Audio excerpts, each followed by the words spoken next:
Now, if trends continue, we could see rent get as high as $2,000 by August, and in some areas like Miami, rent has increased by 52%. Why, you ask? Well,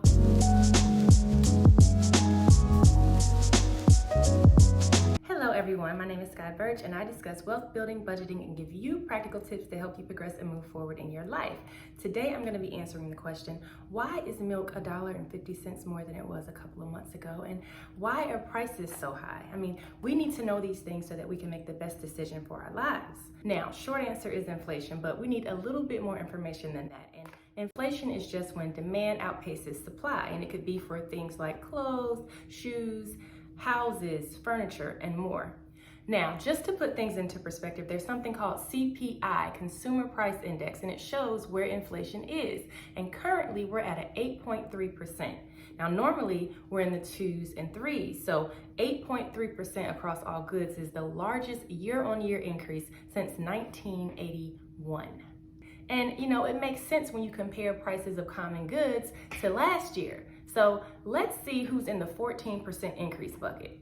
That would be flour, butter, meat, poultry, and fish. Milk, 13% increase. Eggs, 11% increase.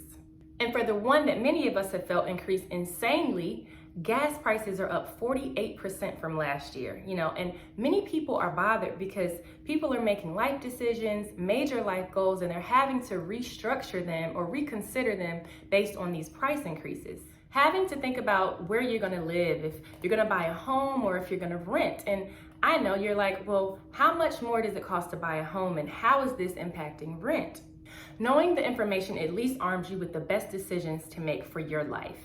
Home prices are up 20% from last year, and the average national rent is a little over $1,800, which is like a 17% increase.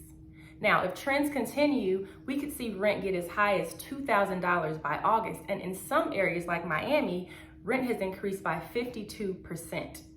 Why, you ask? Well, it's the imbalance between rental supply and rising demand. And at this point, we all need a side hustle, or at least at minimum a raise. And if you need any ideas for side hustles, check out my video on 6 best side hustles. Okay, if you're like me, you're like, inflation cannot be the one word to describe what is going on.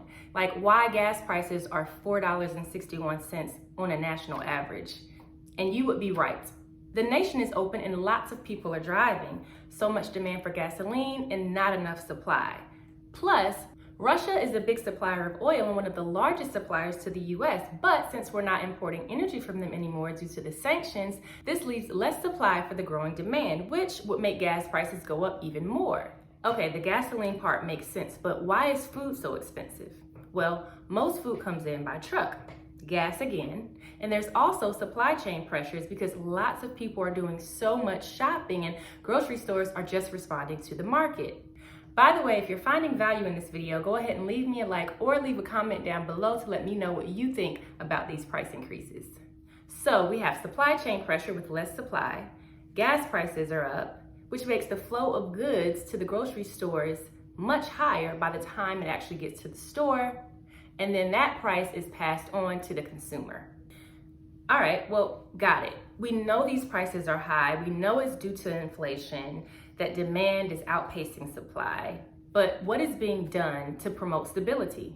Well, the money supply and interest rates are controlled by the Federal Reserves. And one of the best tools that they have is to increase interest rates. Now, interest rates have been around zero, practically zero for the past 2 years, but increasing them would slow down our economy by stopping people from spending as much.